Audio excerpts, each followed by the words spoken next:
परम प्रसन्नं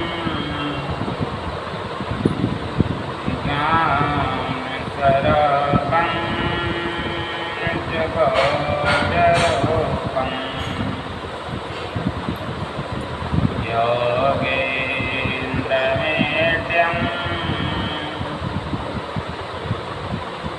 भवरोगवेद्यं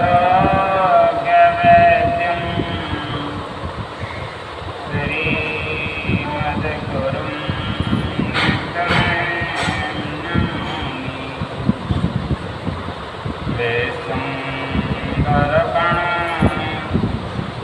द्रश्यमाननगरीतुल्यं निजान्तर्गतवचनातमन्मयाय बहिर्गोदिगोतं यथा निद्रया ये साक्षात् स्वते प्रमोत्समये स्वस्मान् मेवाद्वयं तस्मै श्रीगुरुमूर्तये नमितं श्रीदक्षामूर्तये वन्दं गुरुपदकञ्जकृपासिन्धुनररोपहरे महामहोत्तमकुञ्जजासुवचं रवे करे निकरे मेरा मुझ में कुछ नहीं जो कुछ है सब तो तेरा तुझको सौंप दे क्या लागेगा प्रेम से बोलिए श्री सतगुरु महाराज की जय।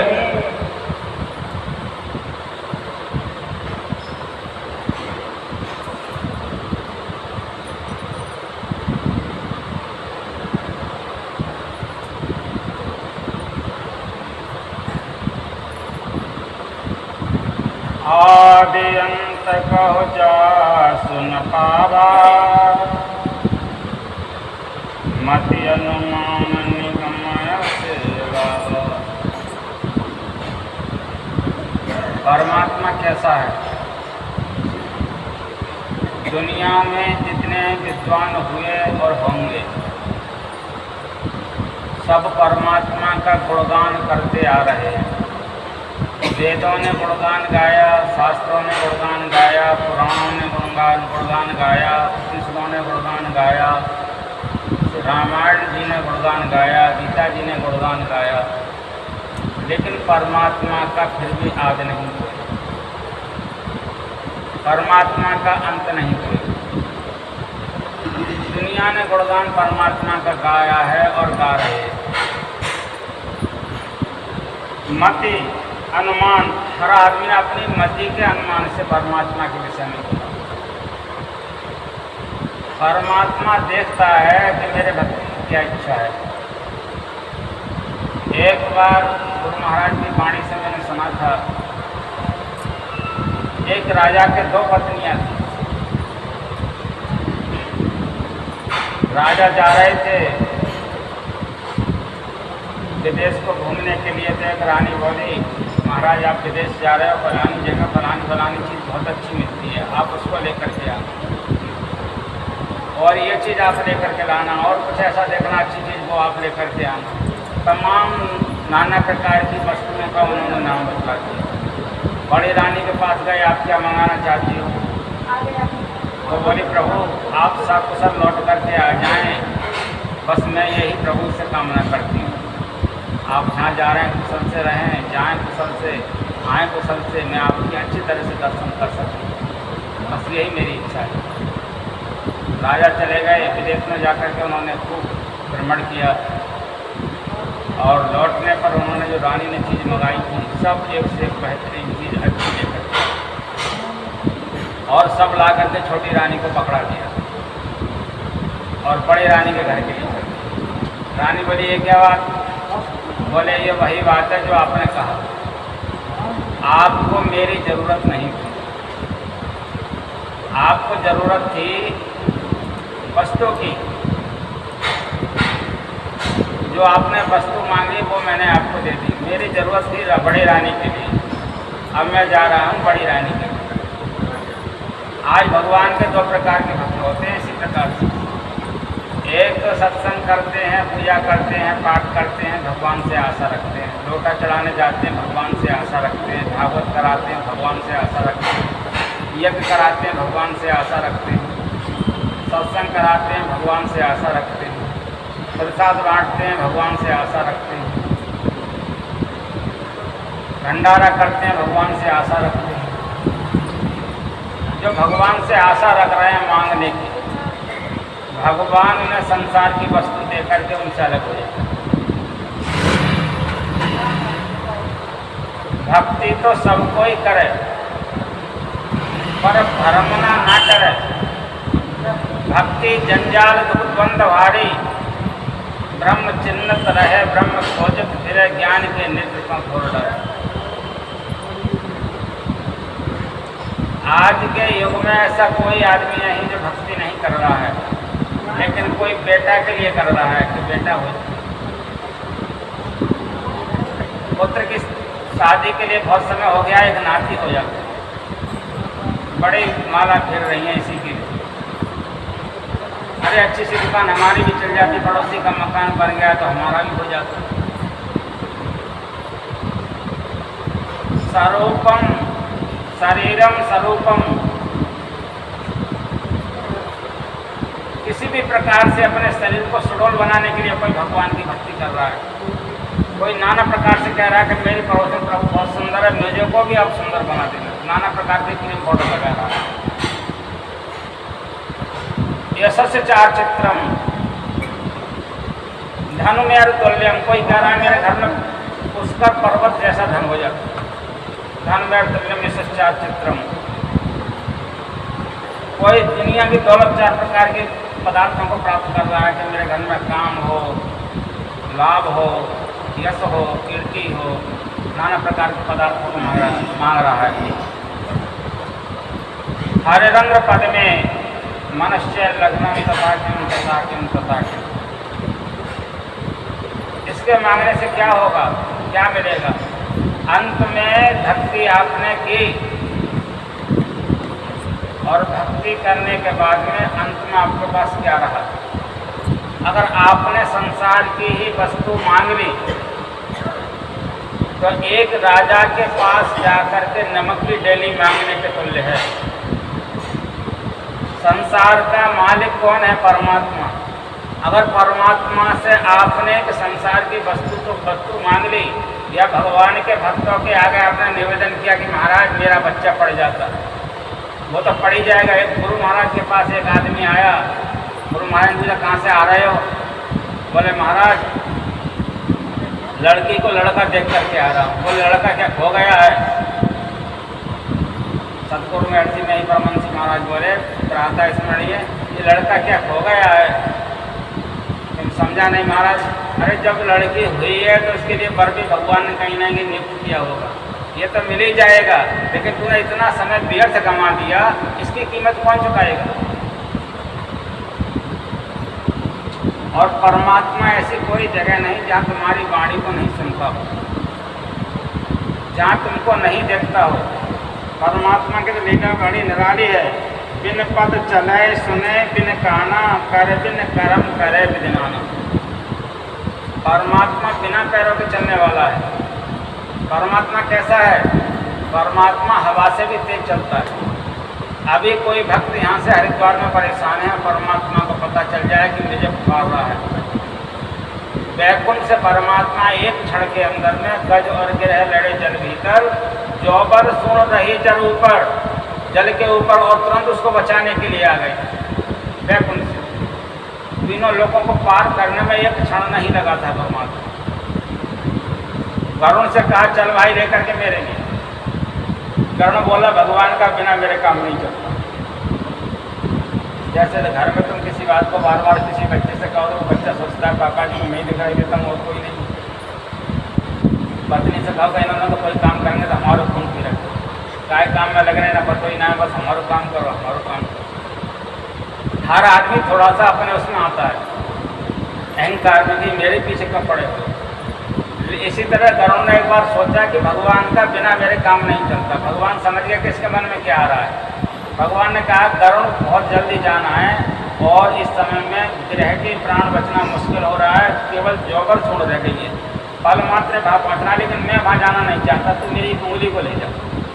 भगवान ने कन की उंगली को उस गरुड़ के ऊपर रख दिया। अब तो गरुड़ पंख बदले, फड़फड़ा के गिर पे गिर बदले, अपना बड़े गिर बदले, लेकिन कुछ हिला ही नहीं जाए। बोले ये क्या हुआ? बोले गरुड़ जल्दी चल, उड़ जल्दी, मेरी उंगली को लेकर। महाराज मुझे नहीं पता, ऐसा मालूम पड़ रहा है मेरू पर्वत मेरे शरीर के ऊपर किसी ने रख दिया है और मैं अब चलने से विस्मृत हो गया हूँ। एक उंगली में इतना वजन। गरुड़ बोला तू सोचता है मैं चलता हूँ, मैं तेरों को अपने पैरों में दबा करके खुद तुझे उड़ा करके नहीं जाता हूँ, तेरा मान सम्मान बढ़ा। इसलिए जहाँ कुछ भी होता है परमात्मा की इच्छा से होता है। आप सोचते हैं मैं बोलता हूँ, परमात्मा की सद्गुरु की इच्छा होती है तो आकर के बोलते हैं। मेरे में क्या ताकत है? जब गरुड़ में ताकत नहीं तो मेरे में क्या ताकत है? मैं प्रवचन करूँ, मेरे में क्या ताकत है? यूट्यूब पर डालूँ। जो सब दलवाने वाले परमात्मा हैं। स्वर्ग सुखद मार्ग ये भाई बहुत उन्होंने कहा भक्ति मोरी प्राण श्रुति गाई। भगवान की भक्ति प्राणों ने गाई है, लेकिन उन्होंने कह दिया भक्ति दो प्रकार की।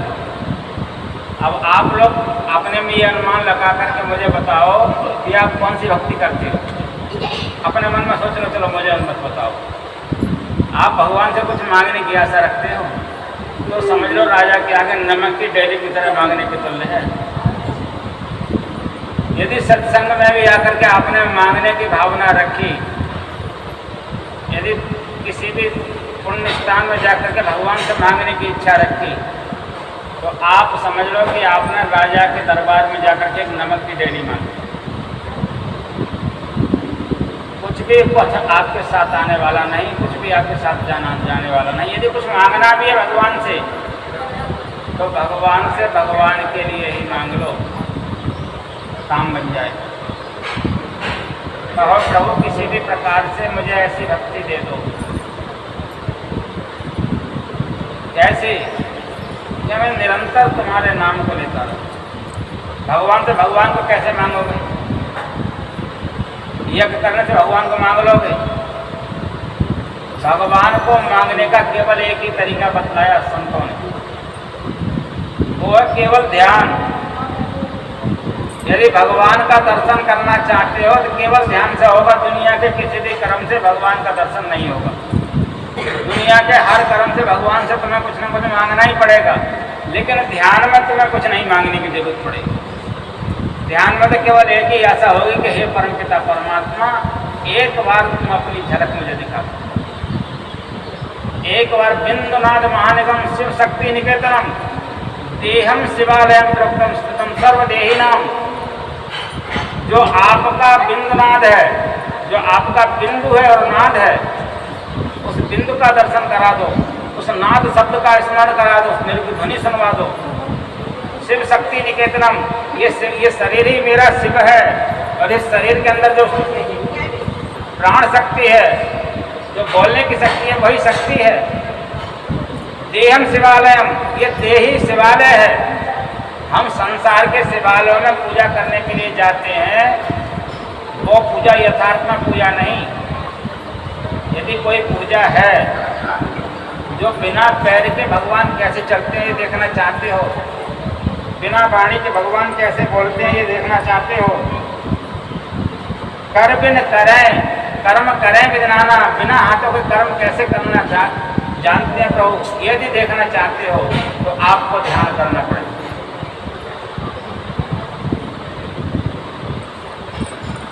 तन बिन परस नैन बिन देखा,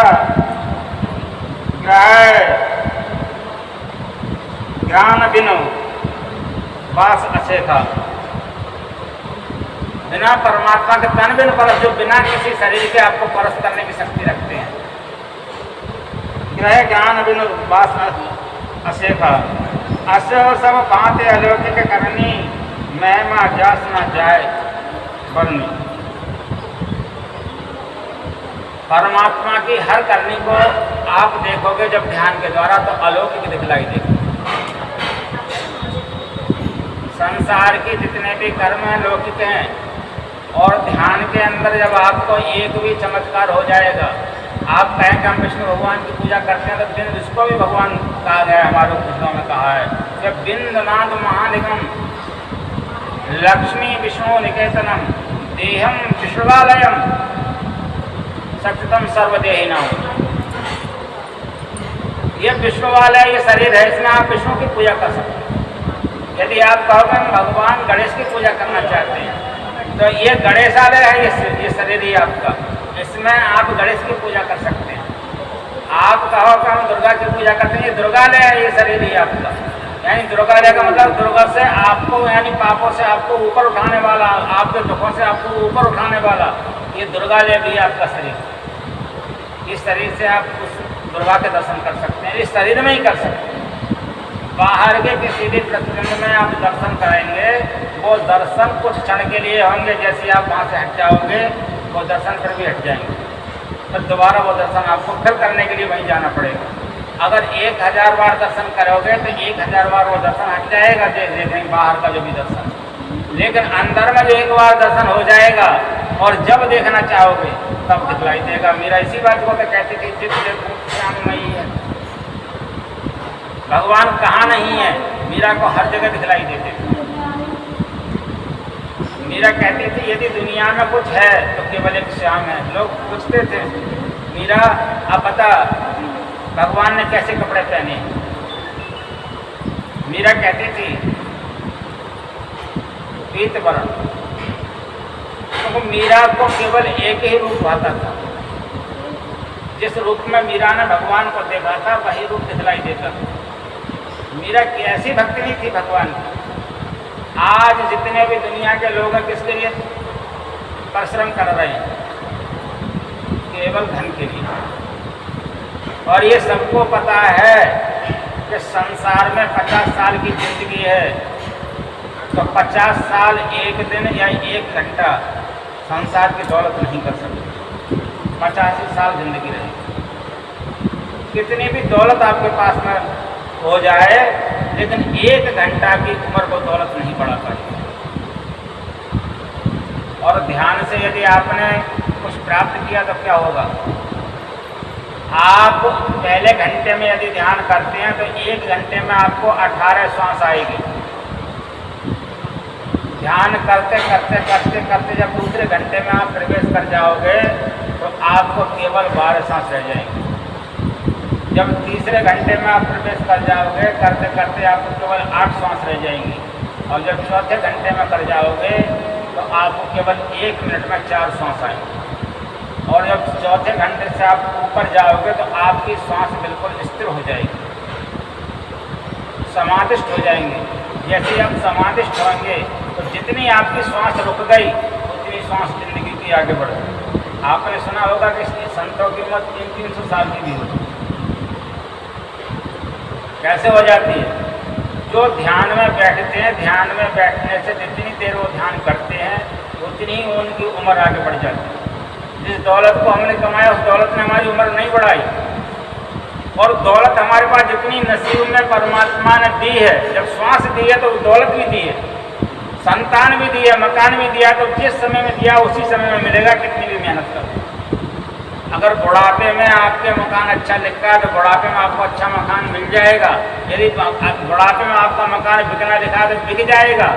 कोई भी संसार की कमाई आपको वो मकान ना अच्छा बनने से रोक पाएगी ना बिकने से रोक पाएगी। अब सबसे श्रेष्ठ क्या रहा? ध्यान रहा कि नहीं रहा? आप शिव जी के दर्शन कर सकते हैं ध्यान से, आप लक्ष्मी के दर्शन कर सकते हैं ध्यान से, आप विष्णु के दर्शन कर सकते हैं ध्यान से, माँ पार्वती के दर्शन कर सकते हैं, गणेश के दर्शन कर सकते हैं। जिस देवताओं के दर्शन करने चाहें आप ध्यान में अवस्थित होकर के कर सकते हैं। संसार की कोई भी दौलत, कोई भी कार्य, कोई भी यज्ञ, कोई भी अनुष्ठान आपकी उम्र नहीं बढ़ा सकता, लेकिन ध्यान आपकी उम्र बढ़ा सकता है। 50 साल का आदमी भी 25 साल का लगने लगता है अगर वो ध्यान करता है। ध्यान में होता करता मरते दम तक उसका तेज खत्म नहीं होता। उसकी बाणी में भी ऐसा तेज आता है कि जो कहता है सो होता है। तो ध्यान करने में क्या बुराई है? हम करें 1 घड़ी, गोस्वामी तुलसी ने लिखा है 1 घड़ी, आप 1 घड़ी ध्यान करो। 1 घड़ी का मतलब है 24 मिनट। आप 24 मिनट ध्यान करें, 24 घंटे में। 1 घंटे में 1 मिनट का ध्यान कोई ज़्यादा तो हुआ नहीं। अब लोग कहेंगे महाराज 1 मिनट में 1 घंटे में 1 मिनट तो नहीं दे सकते, बहुत टाइम लग जाएगा। तो गोस्वामी तुलसीदास जी महाराज ने कह दिया दोबारा कि चलो इतना भी तुम्हारे पास टाइम नहीं है 1 घंटे में 1 मिनट ध्यान के लिए, तो आधी घंटे 1 घंटे में आप केवल 30 सेकंड ध्यान करें। बोले इतना भी नहीं कर सकते महाराज, ज़्यादा समय है। तो कहा आदि में पुण्याद, 1 घड़ी नहीं कर सकते 12 मिनट कर लो, 12 मिनट नहीं कर सकते 6 मिनट कर लो। अगर इस तरह से आपने ध्यान करना शुरू कर दिया तो कठिन कोटि अपराध। इतने ध्यान करने पर भी आपके जन्म जन्म के अपराध खत्म हो जाएंगे। तो आप भक्ति में यदि कुछ मांगना चाहते हैं तो आप दान करें, घर के पेट दान करें। आपको 1 दान का दिया हुआ कण 1000 दान के कण के बराबर वापस होता है। अगर किसी सत महापुरुष को दान किया है 1 रुपए का यानी 10 रुपए के बराबर पुण्य मिलता है। और यदि आप दान से पेट भर गया है, धन से पेट भर गया है, परमात्मा का दर्शन करना चाहते हैं तो आप ध्यान करें। जिस रूप में करना चाहते हैं उसी रूप का ध्यान करें। जो आपको दुनिया में जोड़ने पर दर्शन नहीं होगा तो घर में काटे बैठे ने रास्ता काटा, चलते ने बाट ना पाई। संतों की वाणी है, बैठे ने रास्ता काटा और चलते ने बाट ना पाई। जो रात और दिन चलता रहता है उसे नहीं पता कि परमात्मा कहाँ मिलेंगे। और जो एक जगह भगवान के नाम पर बैठ जाता है तो उसको पता लग जाता है निज तन में खोज सज्जन, बाहर न खोजना, अपने ही घट में हरे हैं, अपने में खोजना। अपने में ही प्रकट होकर के परमात्मा उसके सामने घूमने लगे। लेकिन होते कब है, जिम दूध के मथन से, जैसे आपने देखा है माताएं बहनें दूध को मलती हैं, दही जमा करके मक्खन को निकालती है।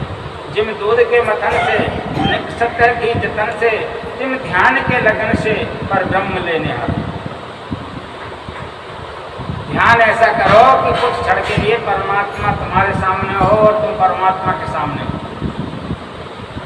हे परमपिता परमात्मा, अगर तुमको कुछ नहीं दिखलाई दे रहा है, दिखलाई तो जरूर देगा। अगर आप माया में फंसे हुए हैं तो माया दिखलाई देगी। यदि आप बेटा में फंसे हुए हैं तो बेटा दिखलाई देगा। पत्नी में फंसे हुए हैं तो पत्नी दिखलाई देगी। पति में फंसे हुए तो पति दिखलाई देगा। जो जिसमें फंसा हुआ उसको वो दिखलाई देगा। और जो भगवान के लगन में लग गया उसको लिए काला पर्दा दिखलाई देगा।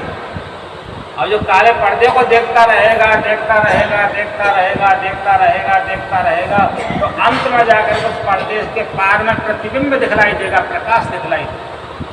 और उस प्रकाश में भी शब्द सुनाई देगा।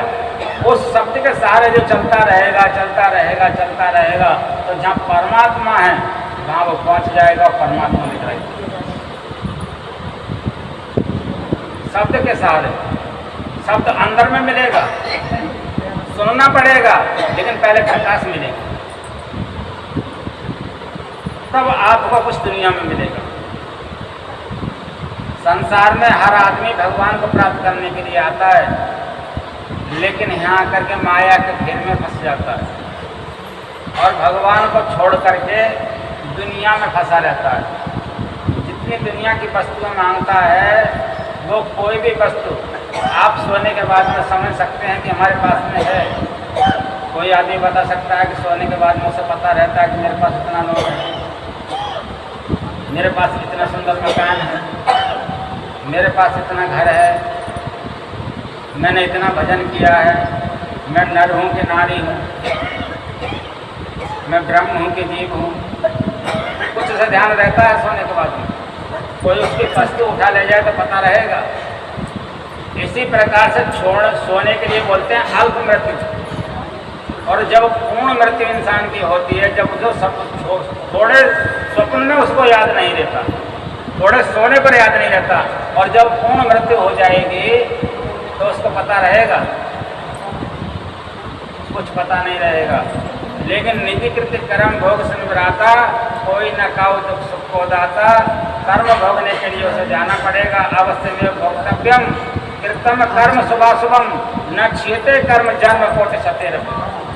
लेकिन कर्म जो करेगा उस कर्म का फल भोगने के लिए उसको किसी भी लोक में जाएगा, वो कर्म पहले उसके पास पहुँचे।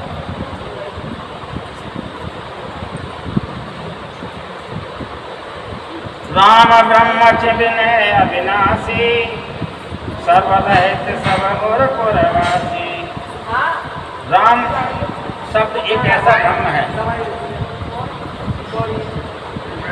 राम रमन्ते इति रामा, योगेन हृदय रमन्ते इति रामा। जो योगियों के हृदय में रमन करता है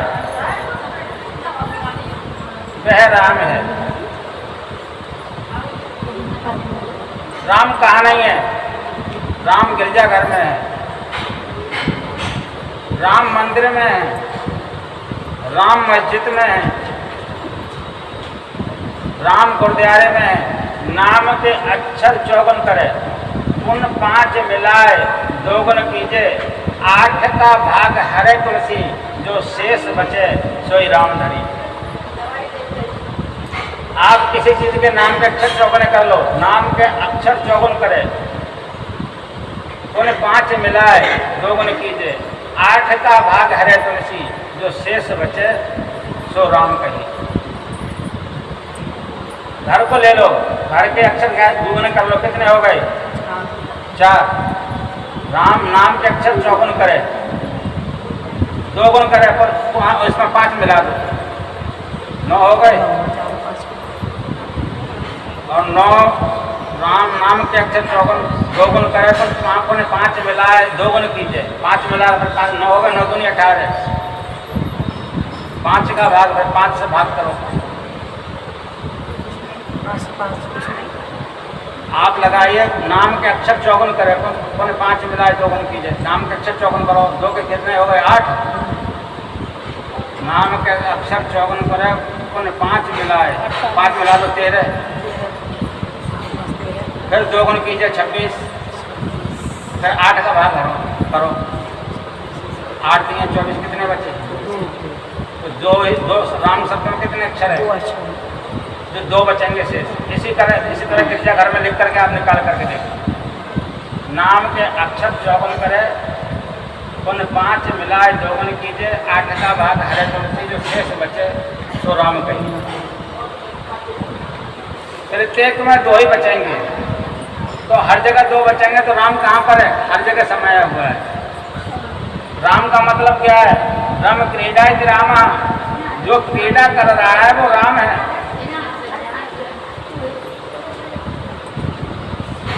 हमारे अंदर जो क्रीड़ा कर रहा है, जो बोल रहा है, जो देख रहा है, जो सुन रहा है, जो श्वास ले रहा है, यही राम है। ये कहाँ नहीं है? हर जगह है। यही गुरु का है। वो मानी अंधकार, वो मानी प्रकाश। आंख बंद करो, पहले क्या आता है? अंधकार। अब अंधकार में देखते रहोगे, फिर क्या आएगा? प्रकाश। तो हर जगह गुरु मौजूद है। प्रत्येक इंसान में गुरु है, गुरु का ही नाम राम है, राम का नाम ही गुरु है। लेकिन गुरु कहने से सुगम हो जाता है, गुरु में सबका सम्मान हो जाता है। राम में केवल आत्मा का सम्मान होता है। आत्मा आवरण रहस्य को कहते हैं।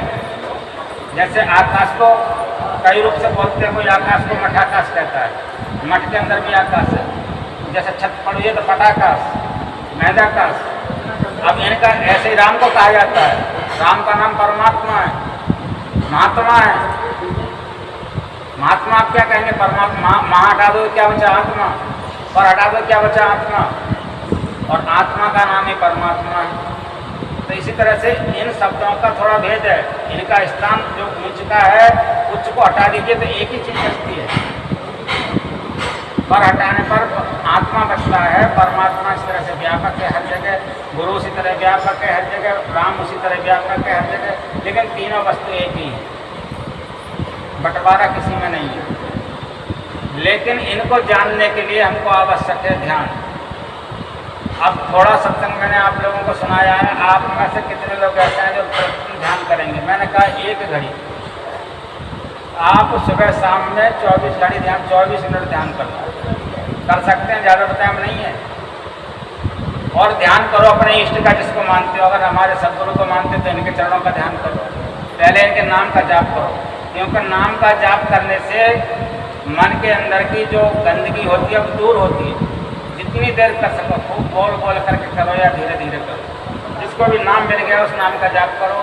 फिर नाम के बाद इनके चरण कमलों का ध्यान करो, चरण कमल से वक्षस्थल का धीरे घोटने का ध्यान करो, फिर कमर का ध्यान करो, फिर हृदय का ध्यान करो, फिर वक्षस्थल का ध्यान करते हुए पूरे मुखारबिंद का ध्यान करो, फिर मुखारबिंद से देखते हुए मुस्कुराते हुए होठों का ध्यान करो, फिर दोनों भ्रगों का ध्यान करते हुए केंद्र में ध्यान ला करके शुरू कर दो। यहाँ माताओं की बिंदी लगती है, यहाँ पर ध्यान को रखो। इस तरह से ध्यान करते रहो करते रहो करते रहो तो अंधकार हट जाएगा और प्रकाश आ जाएगा। जैसे ही आपके सामने प्रकाश आएगा तो प्रकाश में किसको बुरा लगता है? सबको अच्छा लगता है। जैसे प्रकाश आ जाएगा आपको पता लग जाएगा कि हम कौन थे और कहाँ से आए थे और हमको जाना कहाँ है। क्योंकि अंधकार में कोई वस्तु रखी हो तो किसी को पता लगता है, जब उसमें लाइट जला दी जाए तभी पता लगता है। इसी तरह से तुम्हारी आत्माओं का तुमको पता लग जाएगा। इतना सुगम तरीका मैंने तुम्हें बता दिया। आप सोचा ये कोई 84 लाख योनि में और कोई ध्यान नहीं कर सकता, केवल मन से कर सकता है। ये शरीर साधन का धाम बदलाया है, ये शरीर सोने के लिए नहीं दिया है, ये शरीर ऐसो आराम के लिए नहीं दिया है। मैं तो कहता हूँ, अगर बाबा कहते हैं कि अगर तुम्हारे पास में ज़्यादा समय है तो 1 घंटा ध्यान करो, 2 घंटा ध्यान करो, 3 घंटा ध्यान करो, अपनी उम्र को भी बढ़ाओ, संसार का पूरा आनंद लेते जाओ और परलोक का भी आनंद लेते जाओ। जितना ध्यान करोगे उतनी उम्र बढ़ जाएगी। संसार की कोई भी दौलत आपकी उम्र नहीं बढ़ा सकती, लेकिन ध्यान उम्र बढ़ा सकता है। आपकी संसार की कोई भी दौलत किसी भी देवता के दर्शन नहीं करा सकती, लेकिन ध्यान दर्शन करा सकता है। लक्ष्मी का दर्शन करा सकता है, विष्णु का दर्शन करा सकता है, शिव का दर्शन करा सकता है, आदि शक्ति का दर्शन करा सकता है। जिस देवताओं का दर्शन चाहो उनको करा सकता है, लेकिन शुरू आपको पहले करना पड़ेगा 1 मिनट से। आप सोचो कि हम एकदम जाकर के 1 घंटे ध्यान में बैठ जाएं, समाधिष्ट हो जाएं, यह संभव है? 1 घंटा ध्यान के लिए बहुत बड़ा परिश्रम चाहिए। एक बार गुरु महाराज से एक दिल्ली में एक ख्वाजी मिल गया, बोले तुम महात्मा बन गए, देश पर एक बोझ बन गए हो। बोले कैसे? बोले तुम क्या काम करते हो? बोले हम तो भगवान का भजन करते हैं, भजन तो हम भी करते हैं। बोले तुम करते हो गए, लेकिन हम नहीं मानते कि तुम भजन करते हो। बोले हम 24 घंटे 35 किलो की राइफल को लेकर के बॉर्डर पर खड़े रहते हैं। बोले तुम्हारी गुरु महाराज बोले तुम्हारी इस बंदूक को लेकर के हम खड़े हो जाएंगे, लेकिन तुम 1 घंटा ध्यान कर दो तो हम जो तुम कहोगे वो हम करके दिखलाएंगे। उन्होंने कहा हम अभी ध्यान पे बैठते हैं। उनको जैसे उन्होंने बैठ जाओ सुखासन से बैठा ला, आध घंटा भी नहीं हुआ, 15 मिनट में बोला महाराज ये मेरे बस की बात नहीं, वहीं पर खड़ा हो सकता हूँ, ध्यान नहीं किया जाता। ये संसार का सबसे बड़ा दुर्लभ और सबसे बड़ा विचित्र काम है, बड़ा सुगम काम है, सबसे बड़ा कठिन काम है ध्यान। आपका हर काम में मन लगेगा। टीवी जिसको कहते हैं कुलदेवी, हम कुलदेवी के दर्शन रात के 12 बजे तक लोग कर लेंगे, लेकिन ध्यान के लिए 1 घंटा नहीं बैठ सकेंगे। अब मैं कहता हूँ बहुत सी माताओं से ध्यान करो, तो सर मतलब कॉल करके हमसे फोन पर कहती हैं अरे पंडित जी क्या करें, हमारी तो कमर ही सीधी ना हो। कोई कहती है कि हमारे प्यारे नहीं लचते। मैंने कहा कुर्सी पर दर्शन ध्यान करो। बोले कुर्सी पर तो नींद आ जाती है, बेड पर ध्यान करो। बोले बेड पर तो और ज़्यादा आ जाएगी, तो मैं ध्यान बंद कर दो और क्या घर वालों का ध्यान कर। जो सबसे बड़ा विचित्र काम है, सबसे बड़ा जरूरी काम है, जिसके लिए हमने मनुष्य योनि धारण की, जिससे हम देख सकते हैं कि परमात्मा किस समय में क्या कर रहे हैं। जो बिना पैरों के करते हैं, बिना हाथ करते हैं, वो हम लिख रहे हैं। लेकिन वो किन के अंदर करते हैं? वो करते हैं अपने भक्त के अंदर, अपनी भक्त की वाणी से बोलते हैं, अपनी भक्तों की आंखों से सुनते देखते हैं, अपने भक्तों के कानों से सुनते हैं और भक्तों के हाथों से कर्म करते हैं, भक्तों के पैरों से चलते हैं। तन बिन परस नैन बिन देखा, बिना शरीर के सबको अपने भक्तों के द्वारा परस करते हैं, दूसरे को कल्याण करते हैं, आशीर्वाद देते हैं। ऐसे भक्तों का से भी आपका यदि संबंध बन गया, फिर भी समझ लेना कि हम भगवान सुख को प्राप्त कर ही लेंगे। संतों से आपका संबंध बन गया तो समझ लेना कि हम भगवान को प्राप्त कर लेंगे। संतन के संग लाग रही बड़ी अच्छी बनेगी, तेरी बिगड़ी बनेगी। लोगों ने भजन में गाया मीरा भाई। आपको जाना कहाँ है? कहूँ उस देश की बतियाँ जहाँ ना होत दिन रतियाँ, नहीं रविचंद्र और तारा, नहीं उजियार अंधियारा। आपको वहाँ जाना है, ना आपको पानी मिलेगा ना सूरज मिलेगा देखने के लिए, ऐसी जगह आपको जाना पड़ेगा, सब कुछ छोड़ करके जाना पड़ेगा, उसके जाने की तैयारी कर लो। जैसे वो बिना आँख के भगवान देखता है, तुम भी बिना आँख के देख सकते हो। इन आँखों से तो बंद करने की जरूरत है। ये आँख बंद करके ही तीसरा नेत्र खुलेगा, बिना इसके बंद किए नहीं खुलेगा। अब बिना पैरों के आपको चलना पड़ेगा, और आप इतना चलोगे कि हवाई जहाज भी आपके सामने फेल हो जाएगा चलने के। जब आप ध्यान में बैठ जाओगे, जो तीनों लोगों की यात्रा है, मैंने कहा था बैठे ने रास्ता काटा, चलते ने बाट न पाई। बैठे बैठे तीनों लोगों की यात्रा आप पार कर जाओगे और लोगों को पता भी नहीं चलेगा। हवाई जहाज तीनों लोगों की यात्रा पार नहीं कर सकता। आपको 1 घंटे में तीनों लोगों में देखने को सब कुछ मिल जाएगा और वापस भी अपने घर में आ जाओ। कितनी बढ़िया सुगम मार्ग है। इतने पर भी हम लोग ध्यान करते हैं। हमें पूछे कितनी माता ऐसी ध्यान करती है, तो दो चार तो कहेंगे हम माला भी जप लेते हैं, कष्ट की माला। कबीर साहब ने कहा माला तो कर में फिरे, जीव फिरे मुकमाए, मनवा तो 10 फिरे, तो ऐसो स्मरण। एक क्षण के लिए भी यदि आपका ध्यान लग गया तो पता नहीं कितने जन्मों का पाप मिट जाएगा। पता नहीं परमात्मा कितना बड़ा प्रोत्साहन देकर के तुम्हें आगे बढ़ाएगा, एक क्षण भी आपका ध्यान लग गया। इसलिए आज के सत्संग में आप लोगों से निवेदन करूंगा, जो मनुष्य योनि मिली है बड़ी दुर्लभ है। इस योनि का लाभ उठाने के लिए अपने जीवन में सबसे पहले अपनी आंखों को अच्छे रखना, दूसरी चीज़ अपनी जिज्ञा को सही रखना, ज़्यादा चटपटा मत खाना, ज़्यादा खट्टा मीठा मत खाना, और कानों से किसी की बुराई मत सुनना, और प्रतिदिन ध्यान करना शुरू कर देना। भगवान बहुत जल्दी कृपा करते हैं। जैसे छोटे बच्चे जब तुतला करके बोलते हैं तो माँ बाप बड़े प्रसन्न होते हैं, ऐसे ही जब भगवान के लिए कोई पुकारता है, जो पुकारता है वो बच्चे के तुल्य होता है। भगवान उसको देख करके बड़े प्रसन्न होते हैं, और उसकी प्रसन्नता के लिए भगवान एकदम जैसे माँ कोई बच्चा करने को होता है, माँ बाप दौड़ करके उसको उठा लेते हैं, ऐसे परमात्मा गोदी में भर करके तुमको आलिंगन कर लेंगे, अपने गले से लगा लेंगे, और तुम्हारे जीवन का समस्त प्रकार का कल्याण करते हुए तुम्हें सर्व आनंद इस संसार में प्राप्त कर देंगे। राजा का बेटा होता है, बताइए तो कौन कहलाता है? उस गद्दी का मालिक कौन होता है? राजा ही होता है, उसका बेटा होता है। इसी तरह परमात्मा के जब तुम भक्त बन जाओगे, एक क्षण भी तुम ध्यान अच्छी तरह से कर लोगे तो वही मालिक हो जाओगे जो परमात्मा है। उसी के बच्चे हो जाओगे। तुम्हें कोई भी यहाँ का दूत, कोई भी यहाँ का राहु केतु, कोई भी यहाँ का शुक्र शनिचर, कोई भी यमराज, कोई भी काल आपका कुछ नहीं बिगाड़ पाएगा, जब तक उस परमात्मा की और आपकी इच्छा नहीं होगी। थोड़ा थोड़ा ध्यान करें। अगर आप शिव के भक्त हो तो शिवालय शरीर को मान करके ध्यान करें, विष्णु के भक्त हो तो विश्ववालय शरीर को मान करके ध्यान करें। जिसके भी आप भक्त हैं उसको मान करके शरीर में ध्यान करें, और आप देखें जीवन में कितना बड़ा लाभ होता है। यही कहकर के मैं अपनी